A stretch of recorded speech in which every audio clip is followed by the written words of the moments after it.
Саламатсыздар ма, құрметті оқушылар? Бүгін біз алгебра 7-ші сынып 76-ші есепті шығарамыз. Бұл жерде бөлшекті қысқарту керек. Ол үшін бізде ең ортақ көбейтші ақшаның сыртына шығарамыз. Яғни мұнда m куб, m-нің 4 дәрежесі, m-нің 5 ең кішісі m куб, сондықтан m кубты ақшаның сыртына шығарамыз. Ең кішісі m куб шығады. Мұнда 5-тен 3 тастақ m квадрат қалады, плюс 4-тен 3 тастақ m қалады, плюс m кубқа бөлсек 1 қалады. Бөлінген. Енді мына жерде m квадрат ақшаның сыртына шығарамыз, сонда m плюс 1 болады. Көбейту мына жерден де m-нің 4 дәрежесін ақшаның сыртына шығарамыз, m плюс 1 болады. Бөлшектің бөлімінде мұнда да m квадрат ақшаның сыртына шығарып жібереміз, сонда m квадрат плюс m плюс 1 қалады. Енді барып қысқартуға болады, осы жерден екі бөлшекті. m плюс 1 мен m плюс 1 кетеді. Мына мен мынау қысқарады. m-нің квадрат, m-нің 4 дәрежесінде, сонда тек қана бізде m-нің кубы қалады екен. Бұл бізде біріншісінің жауабы m куб болады екен. Енді екіншісін шығарамыз. 76-ның екіншісі n квадрат минус n-нің 4 дәрежесі плюс n-нің 6 дәрежесі бөлінген 1 минус n көбейту n квадрат минус 1 бөлінген n-нің 5 дәрежесі минус n куб плюс n тең. Енді осы жерден n квадрат ақшаның сыртына шығарайық. Ең кішісі n квадрат шығарсақ 1 азайту n квадрат плюс n-нің 4 дәрежесі болады.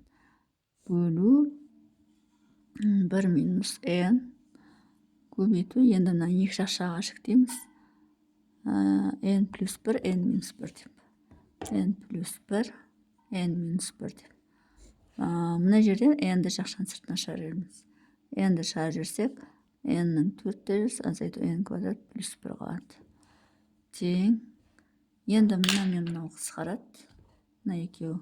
Минус n квадрат, мұнда да минус n квадрат, қалғандар плюс, демек мына мен мынау қысқарады.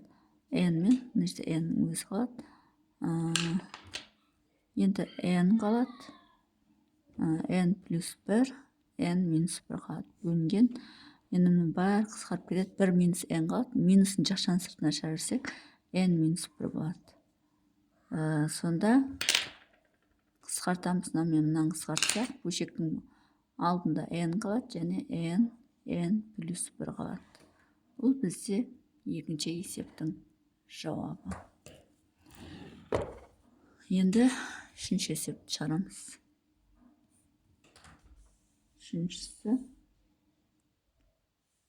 a минус a куб бөлінген a-ның 6 дәрежесі плюс a квадрат бөлу a-ның 5 дәрежесі азайту a бөлінген a-ның 5 дәрежесі плюс a. Енді мына жерде a-ны ақшаның сыртына шығарып жіберсек, 1 минус a квадрат қалады бөлу. Мына жерде a квадрат ақшаның сыртына шығарып жіберсек, a-ның 4 дәрежесі плюс 1 қалады. Мынаны көбейтуге айналдырамыз. Көбейтуден алымына кетеді. a-ны ақшаның сыртына шығарып жібереміз. a-ның 4 дәрежесі плюс 1 қалады. Мына жерден де a-ны ақшаның сыртына шығарып жіберсек, a-ның 4 дәрежесі минус 1 қалады. Тең. Енді қысқартып жіберейік. Сосын a-ның 4 дәрежесі мен a-ның 4 дәрежесі, a мен a қысқарады. a квадрат. a квадраттың біреу квадрат кетті, мұнда a кетеді. Енді 1 минус a квадратты ақшаның сыртына минус шығарып жіберіп, a квадрат минус 1 деп жазуға болады. Бөлшектің бөлімінде мұнда a бар. Сосын мынау қалады. a-ның 4 дәрежесі минус 1-ді екі шақшаға шектеуге болады. a-ның 4 дәрежесі минус 1-ді a квадрат плюс 1, a квадрат минус 1 деп шектеуге болады. Сонда енді мына мен мынаны қысқартамыз. Сонда бөлшектің алымында минус 1 бөлінген a квадрат плюс 1 болады. Бұл бізде үшінші есептің жауабы. Енді неге мен жеке алып жатырмын? Бөлек себебі мына жерде таңбадан көп оқушыларға кетеді. Соны әр қадаммен шығарып теріс таңбалы санмен қателеспесін әр қадаммен шығарып жатырмын. Бұл бізде үшінші есеп. Енді төртінші есепті шығарамыз. Төртіншісі бізде 9х квадрат минус х-тің 6 дәрежесі бөлу х-тің 5 дәрежесі плюс х-тің 7 дәрежесі бөлу х-тің 4 дәрежесі азайту 3х квадрат бөлінген х-тің 9 дәрежесі плюс х-тің 7 дәрежесі тең. Енді осы жерден біріншісінен х квадрат жақшаның сыртына шығарайық, яғни х квадрат шығарсақ 9 азайту х-тің 4 дәрежесі қалады бөлу мына екеуінен х-тің 5 дәрежесін жақшаның сыртына шығарып жіберсек х квадрат плюс 1 қалады, яғни мына жерден х квадрат қалады, мына жерден 1 қалады. Бөлуді көбейтуге айналдырып жібереміз.